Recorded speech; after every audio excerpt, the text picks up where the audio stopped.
अस्सलाम वालेकुम, good evening. मैं हूं मेहर बुखारी। मुल्क की आला अदालत समेत रियासत के सभी इदारों में तफरीक दर तफरीक की वो कैफियत है कि वकार, भरम, साख सब रेत की तरह वक्त की मुट्ठी से फिसलता दिखाई दे रहा है। सुप्रीम कोर्ट के दो जजेस जस्टिस मंसूर और जस्टिस जमाल मंदोखेल के इंतखाबात केस के फैसले पर इख्तलाफी नोट ने इस तफरीक का रहा सहा पर्दा भी चाक कर दिया है। एक माह से जायद अरसे के बाद सुप्रीम कोर्ट के आज खुद नोटिस का तफसीली फैसला जारी किया गया है।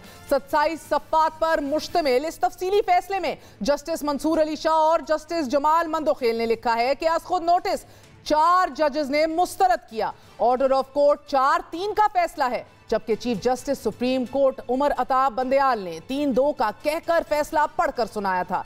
जस्टिस मंसूर अली शाह ने फैसले में चीफ जस्टिस ऑफ पाकिस्तान को बेंच बनाने के स्वाबदीदी इख्तियार को वन मैन पावर शो करार दिया है। तफसीली फैसले में दर्ज 2 जज साहिबान का ये इख्तलाफी नोट 180 डिग्री के इख्तलाफ की लकीर खींच रहा है। तफसीली फैसले में जज साहिबान ने लिखा है कि चीफ जस्टिस ऑफ पाकिस्तान के वसी इख्तियारात की वजह से अदलिया पर तंकीद होती है। जजेस को उनकी मर्जी के बरक्स बेंच से निकालने की कानून में इजाजत नहीं।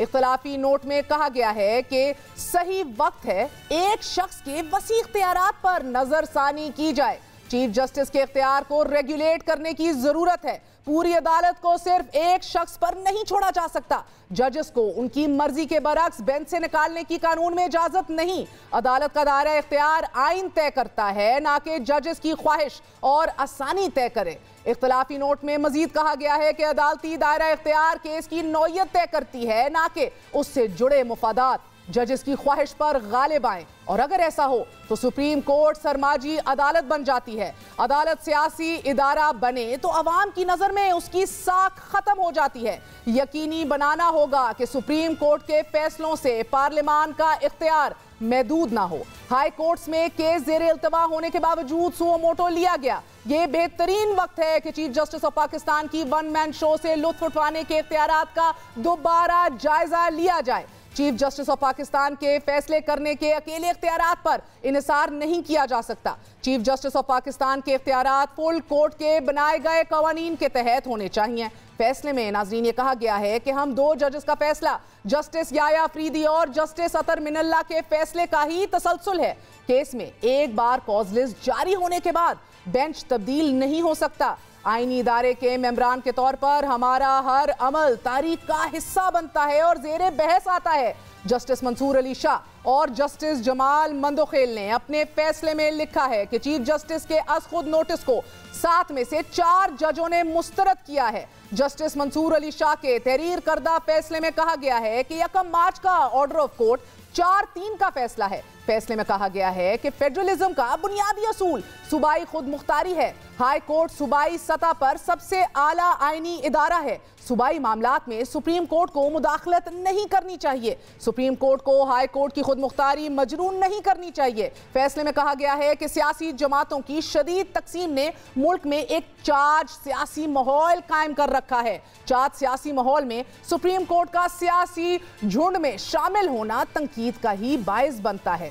फैसले में लाहौर और पेशावर हाई कोर्ट्स को हुक्म दिया गया है कि जेर इल्तवा दरख्वास्तों पर 3 रोज में फैसला कर लिया जाए। फैसले में यह भी कहा गया है कि पनामा केस में अदालत का पहला हुक्म 3-2 के तनासुब से आया था। इख्तलाफ करने वाले 2 जजेस ने बाकी पनामा केस नहीं सुना था, लेकिन उनको बेंच से अलग नहीं किया गया था। नाज़रीन, तफसीली फैसले से मुताल्लिक मरियम नवाज शरीफ का कहना है कि जस्टिस मंसूर अली शाह और जस्टिस मंदोखेल का आज का फैसला बेंच फिक्सिंग के बारे में हमारे बयानिए की जीत है। बकौल मरियम नवाज, बेंच साजी मुनसिफाना नहीं तो फैसले कैसे मुनसिफाना तसव्वुर होंगे। जिसने भी इमरान खान की सहूलतकारी की, बदनामी और रुसवाई उसका मुकद्दर बनी। मरियम नवाज खुलकर एस्टैब्लिशमेंट के बाद आला अदालत को साबिक वजीर आजम इमरान खान का सहूलतकार करार दे रही हैं। गुज़िश्ता रोज मरियम नवाज ने सुप्रीम कोर्ट के इस फैसले को 4-3 का फैसला करार दिया था, जिसका जवाब आज तहरीक इंसाफ के रहनुमा फवाद चौधरी ने अपने ट्वीट में लिखा कि कल मरियम ने कहा कि सुप्रीम कोर्ट का फैसला 4-3 का है और आज हमारे पास 2 जजों का फैसला आ गया। गेम्स लोग खेलते हैं। उन्होंने ये भी कहा कि जस्टिस मंसूर अली शाह के फैसले ने मायूस किया है। नाजरीन, अदालतों को शक की निगाह से दोनों फ्रीकैन अभी देख रहे हैं, मगर सालिम अदालती साख मुतासिर हो चुकी है और अदालतों में पैदा होने वाली ये तफरीक क्या हमें बेहतरी की तरफ लेके जाएगी या मजीद कंट्रोवर्सी और कंफ्यूजन का बायस बन सकती है। साथ साथ फैसले सियासत को इस बदतरीन सूरत हाल से क्या निकाल सकते हैं, इसके हवाले से बात करने के लिए हमारे साथ मौजूद हैं सेनेटर वसीम सज्जाद साहब। आप सर्व कर चुके हैं as president of Pakistan and as chairman of Senate. Thank you very much for joining us indeed. Senior कानूनदान कॉन्स्टिट्यूशनल एक्सपर्ट हामिद खान भी हमारे साथ मौजूद हैं, आपका भी बहुत बहुत शुक्रिया। सेनेटर वसीम सज्जाद साहब, आपसे आगाज़ करूंगी। कहा गया है इस फैसले में सर के केस में एक बार कॉज लिस्ट जारी होने के बाद जो है बेंच तब्दील नहीं हो सकता। नेचुरली 4-3 का इधर कहा जा रहा है। फैसले में यह भी कहा गया है कि पैनामा केस में भी अदालत का पहला हुक्म जो है वो 3-2 के तनासुब से सामने आया था और इख्तिलाफ करने वाले 2 जजेस ने बाकी पैनामा केस नहीं सुना था, लेकिन सर उनको बेंच से अलग नहीं किया गया था, इधर पॉइंट आउट किया गया है। लेकिन जहां तक पैनामा मुकदमे के बेंच की बात है तो उस केस में तो कोई नए सिरे से तो बेंच तश्कील दिया भी नहीं गया था और जिन जजेस ने भी राय दी थी वो तो एक फाइनल हतमी राय के तौर पे तस्वुर हुई थी। क्या कहेंगे? देखिए ना जी, जो फैसला हो चुका है पैनामा केस का, उसके बारे में जो भी कहें वो फैसला तो सुप्रीम कोर्ट का है और उसको अगर तब्दील करना हो तो एक ही तरीका होता है कि उसका रिव्यू फाइल किया जाए। अब रिव्यू का भी उसका टाइम नहीं है, लिहाजा उसको आप ये कह सकते हैं कि ये वो फैसला आ गया है, उसको या तो सुप्रीम कोर्ट खुद किसी और केस में किसी और जुरिसडिक्शन के तहत दे दे, लेकिन इस फैसले से वो नहीं बदलेगा। लेकिन ये फैसला जो है इसकी अपनी अहमियत है और मेरे ख़्याल में इन्होंने ऐसे ऐसे नुकात उठाए हैं जिससे बहुत सारे मज़ीद क़ानूनी सवालात उठेंगे और उसके ज़्यादा पैनामा केस पे तो एक इनडायरेक्टली यानी एक आप कह सकते हैं कि पॉलिटिकल कॉन्सिक्वेंस होगा, क्रिटिसिज्म भी होगी, एनालिसिस भी होगा, नई नई बातें भी सामने आएंगी, लेकिन डायरेक्ट जो सवाल उठेगा वो उस मामले में उठेगा जिसमें ये फैसला दिया गया है। अब इसमें उन्होंने कहा है कि ये 4-3 का फैसला है। अब ये 4-3 का अगर फैसला है तो इसका मतलब ये है कि वो जो पहला फैसला दिया गया था उसकी कोई कानूनी हैसियत नहीं है और इसका इम्प्लिकेशन ये बनती है कि अगर कोई इसके अमल दरामद के लिए आएगा तो सवाल ये उठाया जाएगा कि भाई ये तो सुप्रीम कोर्ट का फैसला नहीं है, तो इसकी एक पेचीदगी जो है वो सामने आएगी। वो किस तरह आएगी वो अभी कहना मुश्किल है, लेकिन ये सवालात उठेंगे। दूसरा उन्होंने जो इश्यूज उठाए हैं वो उठाए हैं 184 जो आर्टिकल है जिसके तहत सुप्रीम कोर्ट एक्शन लेती है, उसकी स्कोप के बारे में, उसका कि भी उसका दायरा इख्तियार क्या होता है, कब इस्तेमाल होना चाहिए, ये किन हालात में इस्तेमाल हो सकता है। अब ये जो इख्तियार है 184(3) का, जिसको हम सुओ मोटो भी कहते हैं, इस पे पहले भी बड़ी तनकीद होती रही है क्योंकि अक्सर लोग कहते हैं कि जी ये इसका सुप्रीम कोर्ट ने इस्तेमाल किया है, बेदरज इस्तेमाल किया है, ऐसे मामलात में भी किया है जहाँ पे नहीं बनता और इसकी अपील कोई नहीं होती, यानी जो भी फैसला हो जाता है वो एक हतमी फैसला हो जाता है, इसकी अपील कोई नहीं। तो ये एक बड़ा एक आप कह सकते हैं कि एक बड़ी ख़ास पावर है, बड़ी मखसूस इख्तियारात हैं। तो इसमें इन्होंने उस पर तफसील से लिखा है कि किन हालात में 184(3) का इस्तेमाल हो सकता है और इस केस में उन्होंने कहा है कि कोई जवाज़ नहीं बनता था क्योंकि ये मामला ऑलरेडी हाई कोर्ट्स के सामने था और चाहिए था कि हाई कोर्ट्स को फैसला करने देते और उसमें सुओ मोटो करने का कोई जवाज़, कोई वजह नहीं बनती और उस बिना पे उन्होंने कहा है कि जी हम तो इसको डिसमिस करते हैं। फिर उन्होंने एक और सवाल जो उठाया है जो बहुत अहम है, वो चीफ जस्टिस के इख्तियारात के बारे में। अब पिछले 70 साल आप कह रहे हैं ये एक रूल है, आप कह रहे हैं कन्वेंशन भी है, सुप्रीम कोर्ट के रूल्स में भी लिखा हुआ है कि बेंच बनाना चीफ जस्टिस का इख्तियार है, उसमें कोई किसी किस्म की मुदाखलत नहीं कर सकता। अब उसको उन्होंने ये सवाल उठाया है कि भी एक शख्स जो है चीफ जस्टिस जिसको कहते हैं, क्या वो सारे सुप्रीम कोर्ट में इतना ज़्यादा उसको इख्तियार दे दिए हैं कि वो सारी उसकी कॉम्पोजिशन जब भी मर्ज़ी है बेंच बना दे, जो मर्ज़ी बना दे। इस पर उन्होंने सवालात उठाए हैं। तो मेरे ख़्याल में इस फैसले के बाद एक तो सुप्रीम कोर्ट के अंदर मेरे ख्याल में डिस्कशन होगी कि इसके बारे में 184(3) के बारे में क्या किया जाए اور ممکن ہے کہ اس کے بارے میں کوئی لیجسلیشن کی کوشش کی جائے کہ قانون بنا دیا جائے جس کے تحت یہ پاور کو ریگولیٹ کیا جائے. سو بہت سے سوال اٹھیں گے اور یہ بڑا اہم فیصلہ ہے. اس کی وہ بڑا مدلل بڑے انہوں نے ریزننگ دے کے یہ فیصلہ لکھا ہے. میرے خیال میں اس کے بڑے دور رس نتائج ہوئیں گے. پاکستان کے جو سپریم کورٹ کے معاملات ہیں، قانونی نکات ہیں یا آئینی معاملات ہیں، اس پہ اس کا بہت گہرا اثر ہوگا. حامد خان صاحب، غیر معمولی فیصلہ ہے، دور رس اثرات جو ہیں اس کے دیکھنے کو ملیں گے، یقیناً ملیں گے، لیکن 35 دن بعد یہ اختلافی نوٹ تفصیلی فیصلہ سامنے آیا ہے. مزید کلیئرٹی کی طرف ہم ایک قدم آگے بڑھے ہیں یا مزید کنفیوز ہو گئے ہیں؟ کنفیوژن آیا ہے جی، کیونکہ پہلے تو واضح تھا کہ 5 ججز کا آخری بینچ تھا جس نے 3-2 سے فیصلہ کر دیا. اس میں ضرور منصور علی شاہ صاحب نے تب بھی اپنا نوٹ دے دیا کہ میں ان 2 ججز کے ویو کے ساتھ ایگری کرتا ہوں، لیکن وہ 2 جج تو اس بینچ کا حصہ نہیں تھے. اب اس میں انہوں نے پوری ایک ریزننگ دی ہے کہ کیسے وہ اس بینچ کا حصہ تھے، اور یہ ہے کہ انہوں نے ریکوز نہیں کیا تھا، لہٰذا ان کو اول تو بینچ کا حصہ ہونا چاہیے تھا. اگر نہیں بھی ہیں تب بھی ان کا جو ویو ہے اس میں کاؤنٹ کرے گا. وہ پوری لمبی چوڑی ریزننگ دے کے انہوں نے یہ کہا کہ جی فیصلہ جو ہے وہ 3-2 نہیں بلکہ 4-3 ہے. تو یہ ہے. تو حامد خان صاحب، آپ کے نزدیک 4-3 کا فیصلہ ہے یا 3-2 کا ہے؟ کیونکہ ہم نے دیکھا کہ پہل 9 رکنی بینچ بنا، اس کے بعد 2 نے اپنے آپ کو ریکیوز کر لیا اور 2 نے اپنا مائنڈ بتا دیا، باقی 5 مزید کنٹینیو کرتے رہے، لیکن اب آ کے یہ بتایا جا رہا ہے 4-3 کا ہے. جبکہ 1 مارچ کو جو فیصلہ آیا تھا اس میں بتایا گیا، پہلی لائن ہی یہ ہے کہ 3-2 کا فیصلہ آیا ہے. آپ کے نزدیک کیا ہے؟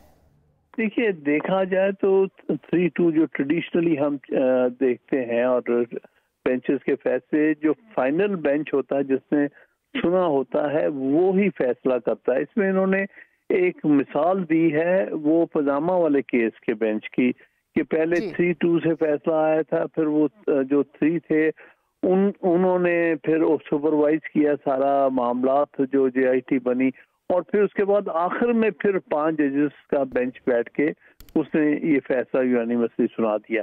تو ان کا کہنے کا مطلب ہے کہ اس طرح ہو سکتا ہے کہ 2 جج باہر بیٹھ کر بھی بعد میں اس میں انکلوڈ کر لیے جاتے، لیکن سوال یہ یہاں پر کہ یہاں انکلوڈ نہیں ہوئے.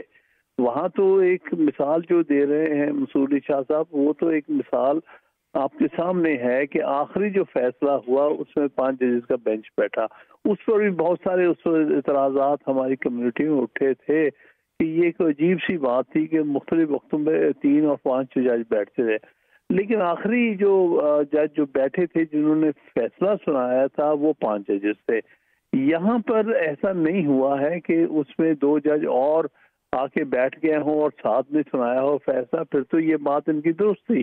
لیکن یہاں تو یہی ہوا کہ وہ 2 جج صاحبان جو تھے ان میں سے ایک جج نے تو یہ کہا بھی تھا کہ مجھے نہیں بیٹھنا چاہیے، لیکن میں اس بات کو چیف جسٹس کی صوابدید پہ چھوڑتا ہوں. بالکل. تو یہ 7 تک اس کی تعداد کسی صورت بھی نہیں پہنچتی، اور میرے نزدیک ابھی میں یہ سمجھتا ہوں کہ آخری فیصلہ جو سنایا گیا وہ 5 ججز کا فیصلہ تھا اور وہ 3-2 سے ہے.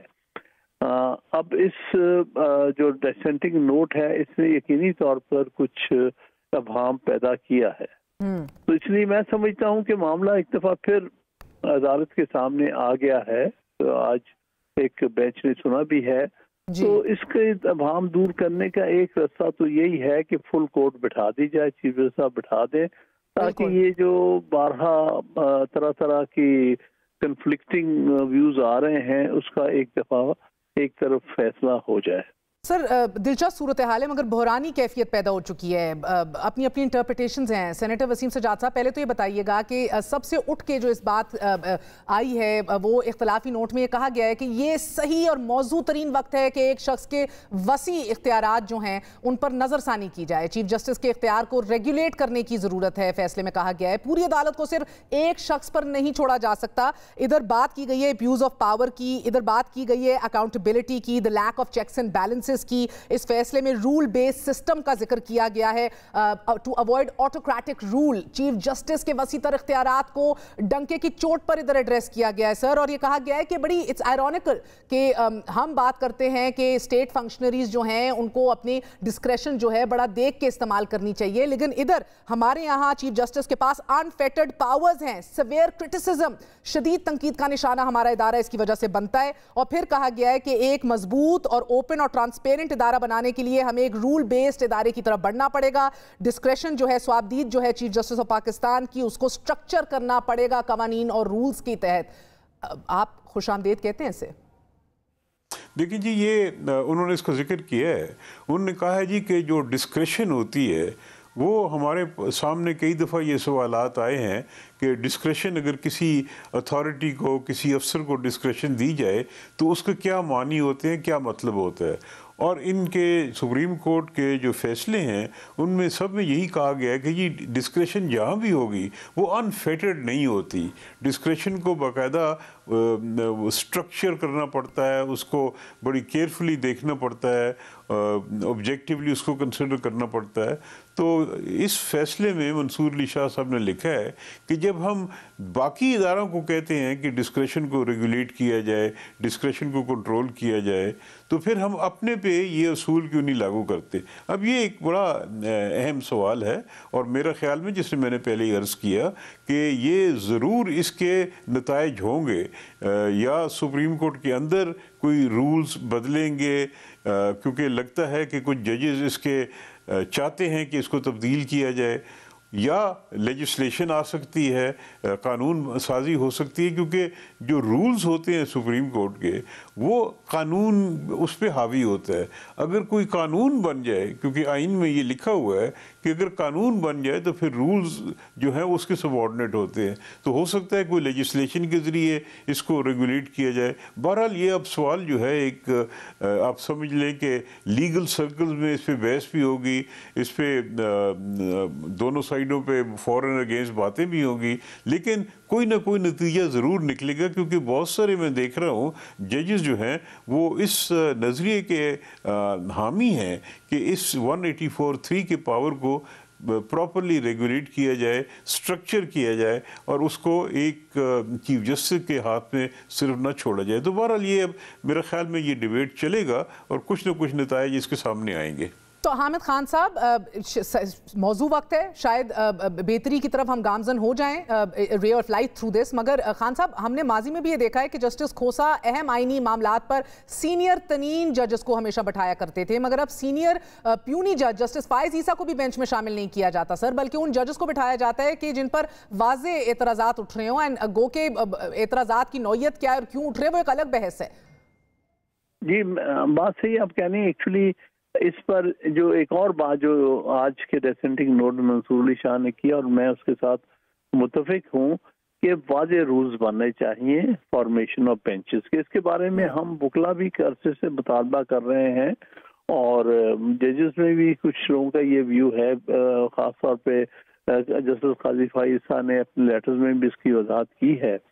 तो होना यही चाहिए कि आइंदा से सुप्रीम कोर्ट रूल्स जो है 1980 के, उनको अमेंड करके वाज़े होना चाहिए कि आइंदा से फॉर्मेशन बेंचेस क्या एक चीफ जस्टिस की स्वाबदीद पे होगी, या इसके लिए चीफ जस्टिस के साथ कोई और सीनियर जजेस की कमेटी बनाई जाएगी जो कि बेंचेस की फॉर्मेशन भी करेगी और उसके लिए पॉलिसी भी ले डाउन करेगी। हम ये समझते हैं कि इसको एक चीफ जस्टिस के लिए स्वाबदीद पर नहीं होना चाहिए, बल्कि एक सीनियर जजेस की कमेटी से कोई इसका इख्तियार होना चाहिए। मगर हामिद खान साहब, ये सब कुछ जो अभी हम देख रहे हैं, ये 1997 का रीकैप नहीं आपको महसूस हो रहा? उसी तरह जजेस के फैसलों में तफरीक और जजेस की बेंचेस की तश्कील पर भी एतराज़ उठाए जा रहे थे, और फिर दो रजिस्ट्रियां बन गई इस मुल्क में, और अल्टीमेटली हमने देखा सुप्रीम कोर्ट में दो चीफ जस्टिस दिखाई देने लग गए, सुप्रीम कोर्ट पर हमला भी हो गया eventually. Doesn't this all seem like a recap of all that?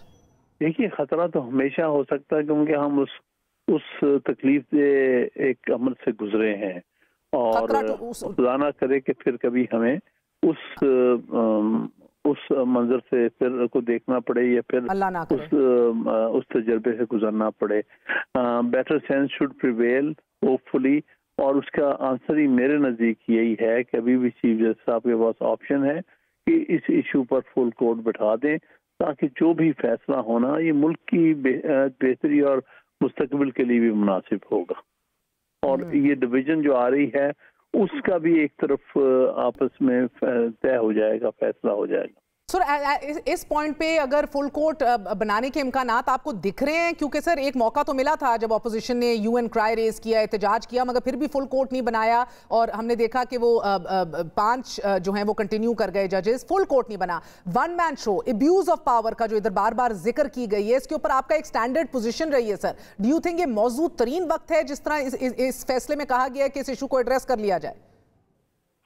میں سمجھتا ہوں کافی حد تک میں اس ویو سے اگری کرتا ہوں, کیونکہ میں سال ہر سال سے یہ بات کہہ رہا ہوں بار کے پلیٹ فارم پہ بھی کہ یہ 2 معاملات کو بڑی ارجنٹی طے ہونا چاہیے جس سے پروفیشنلی ہم لوگ بہت سفر کر رہے ہیں اور پبلک سفر کر رہی ہے. ایک فارمیشن آف بینچز, اس پر کلیئرٹی ہونی چاہیے کہ کون بنا سکتا ہے, کن کیسز پر کتنے ججز کا بینچ ہونا چاہیے, اور دوسرا ایلوکیشن آف کیسز, کون سے کیس کس بینچ کو ایلوکیٹ ہونے چاہیے اور کتنی جلدی کیسز میں ہیئرنگ ہونی چاہیے. ان معاملات میں خاص طور پہ پچھلے 3 چیف جسٹس نے بہت ہی ابہام پیدا کیا ہے. پہلے ہمیشہ ارجنٹ کیس 5ویں 6 دن لگ جایا کرتا تھا. یہ جسٹس کھوسا, جسٹس گلزار اور جسٹس مندیال کے دور میں بالکل معاملات ہاتھ سے نکل گئے ہیں. کہا ہی نہیں جا سکتا آج کہ کون سا کیس کب لگے گا اور کیا ان کی آپس میں پرائیورٹی ہوگی. تو اس میں ریفارمز کی بڑی سخت ضرورت ہے, کوئی شک نہیں. ٹھیک ہے سر, فیصلے کے صفحہ نمبر 19 کے اوپر یہ اختلافی نوٹ میں لکھا گیا ہے کہ موجودہ از خود نوٹس کی کارروائی اور منسلک آئینی درخواستوں کے ذریعے اس عدالت کو ایک پولیٹیکل تھکٹ کے اندر گھسیٹا جا رہا ہے, داخل کر دیا گیا ہے ایک سیاسی تھکٹ کے اندر, تو سیاسی چنگل کے اندر, جس کا آغاز گزشتہ سال پاکستان کی قومی اسمبلی کی تحلیل کے ساتھ ہوا تھا اور اب اس سال 2 صوبائی اسمبلیوں کی تحلیل کے ساتھ تک پہنچ چکا یہ ایشو. انتہائی احترام سے سر, یہ تو ایک طرح کا مزید ایک لیکچر ہے. دیکھیے, میں اس کو کبھی خطرناک نہیں سمجھتا. میں ہمیشہ سمجھتا ہوں کہ جو متصادم ویوز ہوتے ہیں یہ لانگ رن میں اچھے ہوتے ہیں, اور ساری دنیا میں یہ ہوا ہے. امریکن سپریم کورٹ جو دنیا کی سب سے طاقتور سپریم کورٹ ہے, اس میں ہمیشہ فیصلے 5-4, 6-3 ہوتے رہے ہیں اور بڑا عرصہ وہ نکال گئے ہیں فیصلے. تو اس میں کوئی حرج نہیں ہے, میجورٹی ہی کورٹ کی جو فیصلہ کرتی ہے. ہاں, البتہ جو مائنورٹی ہوتی ہے اس کا فیصلہ یا اس کی ریزنگ جو ہے وہ تاریخ کا ایک عمل کا حصہ ہوتی ہے, اور بعض اوقات وہ معاملہ کئی سالوں کے بعد جو مائنورٹی ویو ہے وہ حالات تبدیل ہونے کے بعد وہ میجورٹی ویو بن جاتا ہے. تو اس لیے یہ دونوں چیزیں ایک اچھی بات ہے. ایک بحث جو ہے اور ایک ڈیبیٹ جو ہے ویوز کے اوپر چلنی چاہیے, کیونکہ دنیا بھر میں ہمیشہ سے رہا ہے بیٹر جوڈیشل ایڈمنسٹریشن کا راستہ ہموار ہو. لیکن خان صاحب قطع کلامی معاف کیا, یہ بہتر نہیں ہے کہ ہندوستان کی طرح 2 بینچز ہم ادھر قائم کر دیں, ایک آئینی معاملات سنیں, دوسرا جو ہے سیاسی کیسز کو سنیں؟ میں سمجھتا ہوں بہت پہلے کر دینا چاہیے تھا, کیونکہ جب انہوں نے کانسٹیٹیوشن کیسز کا کہا ہے, ایکچولی پولیٹیکل کیسز اور کانسٹیٹیوشن کیسز ایک ہی چیز ہے. پولیٹیکل کیسز کا بھی کانسٹیٹیوشنل اثرات ہوتے ہیں اور کانسٹیٹیوشنل میٹرز بھی جو ہیں اس کے پولیٹیکل اثرات ہو جاتے ہیں. تو ایک ہی بات ہے. اس کے لیے انہوں نے پہلے تو 9 ججز کا بینچ آتے تھے 2008 تک. انڈین سپریم کورٹ نے 9 سینئر ججز کا بینچ بنایا تھا. پھر اس کے بعد انہیں چونکہ پریشر آف ورک بڑھ گیا ہے تو اب پہلے 5 ججز کا جو ہے وہ بینچ بنا دیا ہے جو کانسٹیٹیوشنل کیسز سنتا ہے. اس میں بھی ایک آدھ دفعہ ایک چیف جسٹس کے دوران میں اس کے خلاف انہوں نے بھی کیا تھا, جون ججز کے ساتھ بٹھا دیے تھے. اس کے خلاف 4 ججز نے جو سینئر وہ ججز تھے انہوں نے 2016-17 کی بات ہے باقاعدہ پریس کانفرنس کر دی تھی کہ دیکھیں یہ غلط کر رہے ہیں, ہمیں سینئر ججز کو چھوڑ کے جونیئر ججز کو کانسٹیٹیوشن کیسز سنوا رہے ہیں اپنے ساتھ. تو یہ دوسرے کورٹس میں بھی یہ معاملات آتے رہے ہیں. تو بہرحال اب میرے خیال میں وہ جو ایک صورتحال پیدا ہوئی تھی تو اس کے سپریم کورٹ نے ازالہ کر لیا ہے. इंडियन सुप्रीम कोर्ट ने अब सीधे वो जजेस का ही बेंच कॉन्स्टिट्यूशन केस। बहुत बहुत शुक्रिया। हमारे साथ हामिद खान और सेनेटर वसीम सजाद मौजूद थे। आपने गुफ्तगू सुनी। नाज़रीन, आज सदर मुमलिकत आरिफ अलवी ने attorney general of Pakistan Shahzad Ata Elahi का इस्तीफ़ा मंजूर करते हुए advocate Supreme Court Mansoor Usman Awan की बतौर अटॉर्नी जनरल ऑफ पाकिस्तान तैनाती कर दी है और उनकी तैनाती का नोटिफिकेशन भी जारी कर दिया गया है। मगर यहाँ दिलचस्प बात यह है कि मंसूर ऐवान को 3 माह कबल भी अटॉर्नी जनरल तैनात करने की मंजूरी दे दी गई थी, लेकिन उस वक्त 27 दिन गुजरने के बावजूद भी उनका नोटिफिकेशन जारी नहीं किया गया था और इसकी वजह उनका आला अदलिया के जजेस की जानिब से इनफॉर्मल अप्रूवल हासिल ना किए जाने के साथ साथ चंद सीनियर तरीन अशखास, अहम तरीन अशखास से बहुत करीब होना करार दिया था। यानी कि जिसके बाद हमने देखा कि हुकूमत शहजाद अता इलाही को अटॉर्नी जनरल बनाया, जिनका इस्तीफा आज मंजूर कर लिया गया है। यहाँ दिलचस्प बात यह है कि एडवोकेट मंसूर ऐवान की तैनाती करके हुकूमत ने बकौल बहुत से लोगों अदलिया को एक तरफ का पैगाम दे दिया है, क्योंकि मंसूर ऐवान ताहयात नाअहली केस में दरख्वास्त गुजार के वकील भी रह चुके हैं। आने वाले वक्त में बहुत अहम तरीन केसेस सुप्रीम कोर्ट में जेर समात रहेंगे, जिनमें अटॉर्नी जनरल ऑफ पाकिस्तान की पोजीशन गैर मामूली अहमियत इख्तियार कर जाएगी। जैसे सुप्रीम कोर्ट में आने वाले दिनों में ज़िमनी इलेक्शन, नैब कवानीन और दीगर केसेस जेर समात होंगे। अटॉर्नी जनरल की तैनाती से वाज़ेह हो रहा है कि हुकूमत अदलिया से महाज़ाराई के लिए तैयार भी नहीं, बल्कि ऐसी तैनाती कर रही है कि जिनके पहले नाम पर ही मंजूरी नहीं मिल सकी थी। And it is ruffling a lot of feathers, so to say. एक वक्फा लेते हैं, we're going to be right back. Stay with us.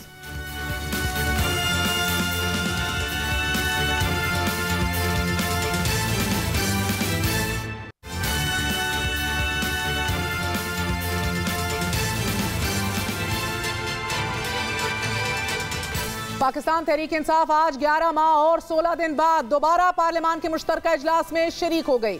गुज़िश्ता बरस 10 अप्रैल को हुकूमत गिरने के बाद पाकिस्तान तहरीक इंसाफ ने पार्लियामान की बजाय सड़कों का रुख किया था और साबिक वजीर आजम ने 2 सूबों की असेंबलियां तहलील कर दी थी। 90 रोज में इलेक्शन कराने के मुतालबे और सुप्रीम कोर्ट के फैसले के बाद इलेक्शन कमीशन की जानिब से सूबों में इंतखाबात अक्टूबर तक मौखर करने के हुक्म ने पाकिस्तान तहरीक इंसाफ को दोबारा पार्लियामान आने पर मजबूर कर दिया है। पाकिस्तान तहरीक इंसाफ की शिरकत से मुश्तरका इजलास हंगामा खेज रहा। अपोजिशन और हुकूमत दोनों जानिब से शदीद नारेबाजी की गई। मुश्तरका इजलास से खिताब में पाकिस्तान तहरीक इंसाफ के सेनेट में opposition leader doctor Shahzad Waseem ने कहा कि सुप्रीम कोर्ट का फैसला ना मानकर आइन की खिलाफ वर्जी की गई और अब फैसला रियासत और अवाम ने करना है। इन्होंने इस कौम को एक दोराहे पर लाकर खड़ा कर दिया। अदलिया के फैसले को रद्द किया गया है और दूसरी तरफ आइन में दिए गए तरीकाकार को भी रद्द किया गया है। तौहीन आइन भी है, आइन की खिलाफ वर्जी भी है। अब हमें फैसला करना है। ये मामला अब रियासत का है, ये मामला अवाम का है कि उन्होंने यहाँ से आगे कौन सा रास्ता चुनना है।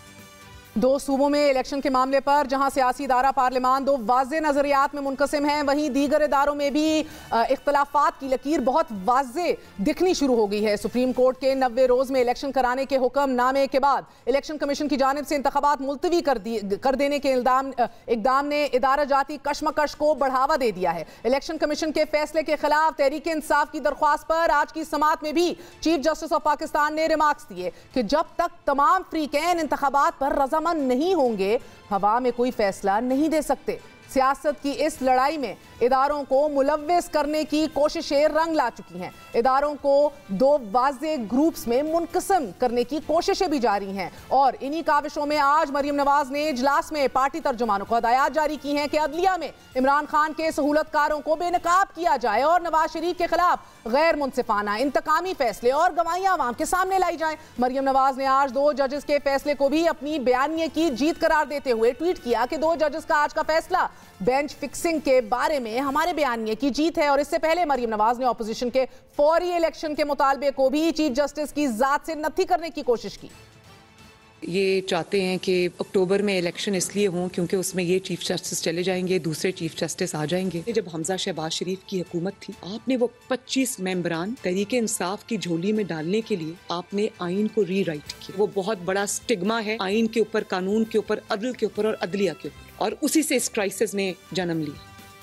मोअज़्ज़ज़ इदारे को सियासत ज़दा करने के लिए मरियम नवाज ने इल्ज़ाम भी लगाया है कि इमरान खान जुडिशल इस्टेब्लिशमेंट की मदद से सिलेक्ट होना चाहते हैं। मरियम नवाज ने दावा किया है कि अदलिया से मुतल्लिक चंद लोगों के बारे में मेरे पास ऐसे हक़ाइक़ हैं कि अगर میں بیان کر دوں تو بہت بڑا بحران آ جائے گا۔ نون لیگ کی طرف سے عدلیہ پر تسلسل سے الزام بازی جاری ہے تو سابق وزیر اعظم عمران خان کھلم کھلا عسکری اسٹیبلشمنٹ کو نشانہ بناتے ہوئے کہہ رہے ہیں کہ لاہور میں جلسے سے خطاب کرتے ہوئے عمران خان صاحب نے اسٹیبلشمنٹ پر الزام لگایا کہ یہ مجھے اقتدار میں نہیں آنے دیں گے۔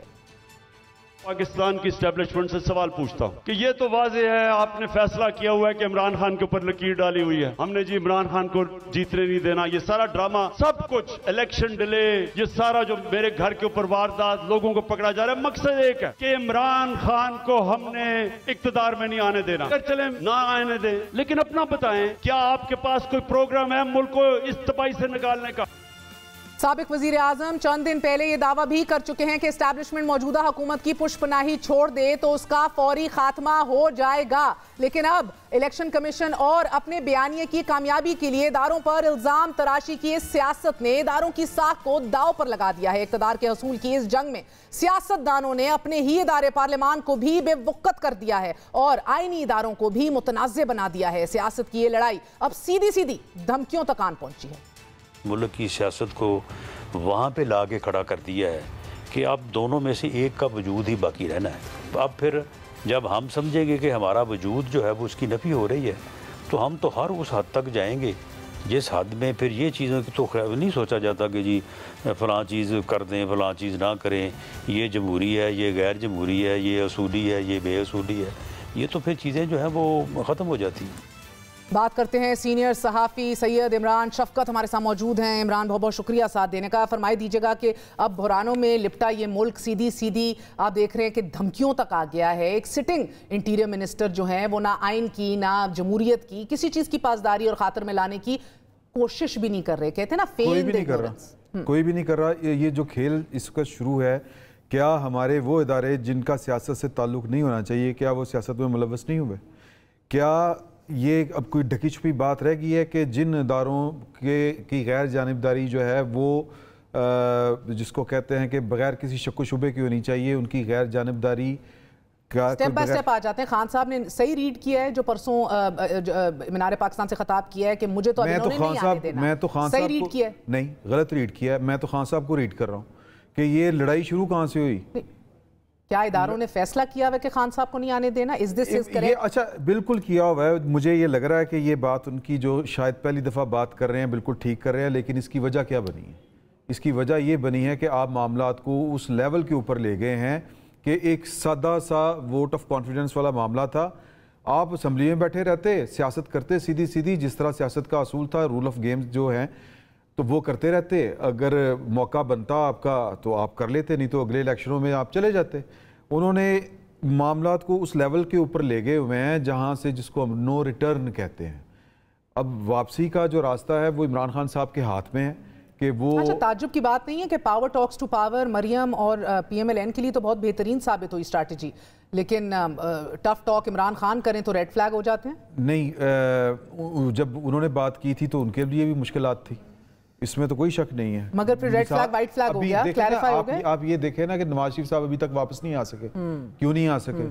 بھئی پاکستان جو ہے وہاں پر انقلاب نہیں آ سکتا، جو بہت سے جو پولیٹیکل سائنس کے جو اچھا یہ جوڈیشل اسٹیبلشمنٹ کا ذکر کیا ہے مریم صاحبہ نے۔ نہیں، وہ جوڈیشل اسٹیبلشمنٹ جو ہے وہ ان کا اپنا کردار تو تھا، لیکن مجھے یہ لگتا ہے کہ اگر اب اس لڑائی میں کسی ایک کو تو کامیاب ہونا ہے، جس لیول کے اوپر یہ لڑائی چلی گئی ہے۔ رانا ثناء اللہ صاحب کو یہ بات نہیں کرنی چاہیے تھی، لیکن بات والی ایک قبر اور دو لاشیں، جی ایک قبر اور دو لاشیں ولی خان صاحب نے کی تھی، ضیاء الحق صاحب کو یہ والی بات کہی تھی، اس نے امپلیمنٹ کر دی انہوں نے۔ تو اب لڑائی جس لیول کے اوپر چلی گئی ہے، اب یہ کسی ایک پارٹی کو تو میدان میں رہنا اور ایک پارٹی کو ختم ہونا ہے۔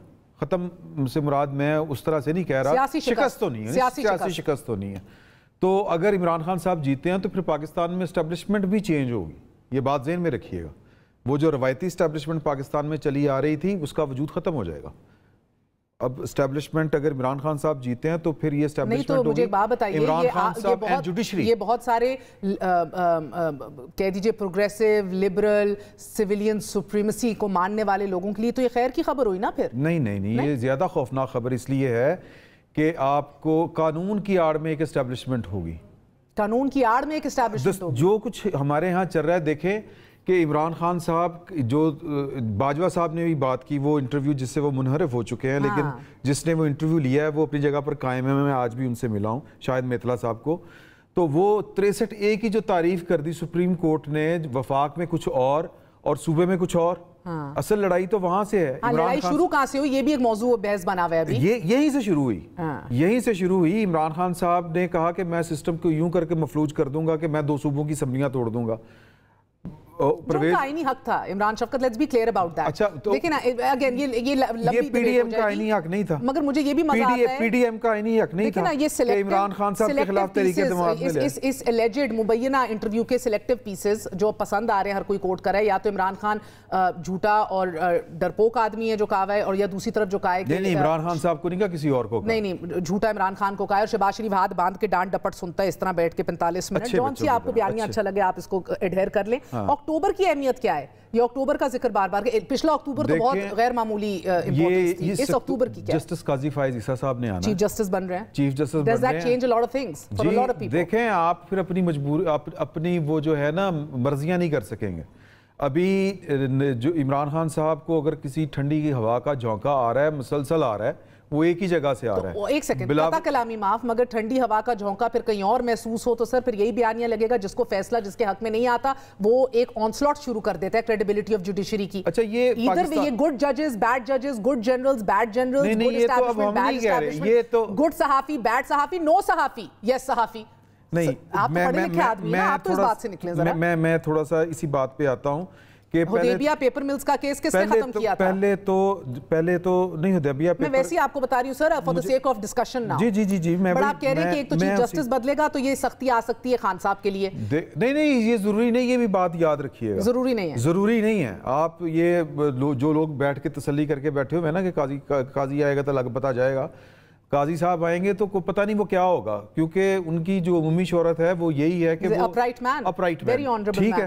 تو ان سے گھبرائے ہوئے لوگ ہیں اور وہ اندر اور باہر کی یہی حالت ہے. ہم جو باتیں ہم کر رہے تھے کہ یہ گڈ ججز بیڈ ججز فلاں ججز یہ ججز، اب تو ججز کے بارے میں بات کر رہے ہیں. بالکل صحیح ہے. تو ایک بڑی واضح تقسیم ہے. اصل میں پھر وہی بات وہیں پر آ کے رکتی ہے کہ ہمارا المیہ یہ ہے کہ جن لوگوں کو سیاست کرنی ہے وہ لوگ ٹھیک سے سیاست نہیں کرتے، اور جن لوگوں کو سیاست نہیں کرنی وہ ٹھیک سیاست کرتے ہیں، اور ان کی سیاست سے بگاڑ پیدا ہوتا ہے جس کو ہم اور بھگت رہے ہیں آپ. اور جنہوں نے صحافت کرنی ہے وہ بھی تھوڑی سیاست نہیں وہ بھی اپنی پوری رنگ بازی کر دینا، وہ بھی اپنی جگہ کے اوپر درست ہے.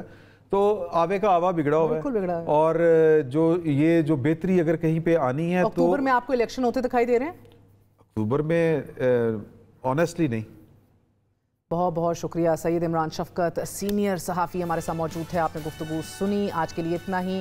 ملک میں ایک جانب سالم ریاست کو سنگین خطرات لاحق ہیں، وہیں عوام کو 2 وقت کی روٹی کے لالے پڑے ہوئے ہیں. شہباز شریف صاحب وزیر اعظم کی بجائے آج بھی وزیر اعلیٰ کی ٹوپی میں ذمہ داریاں نبھاتے دکھائی دیے، کبھی ایک جگہ تو کبھی دوسری جگہ آٹا تقسیم کرتے دکھائی دیے. لیکن اس دوران ہم نے دیکھا کہ آپریشنلی اتنی بیڈ ارینجمنٹس تھیں کہ 7 لوگ جان سے ہاتھ دھو بیٹھے. مزید اس کے اوپر آپ کو بتائیں گے کل.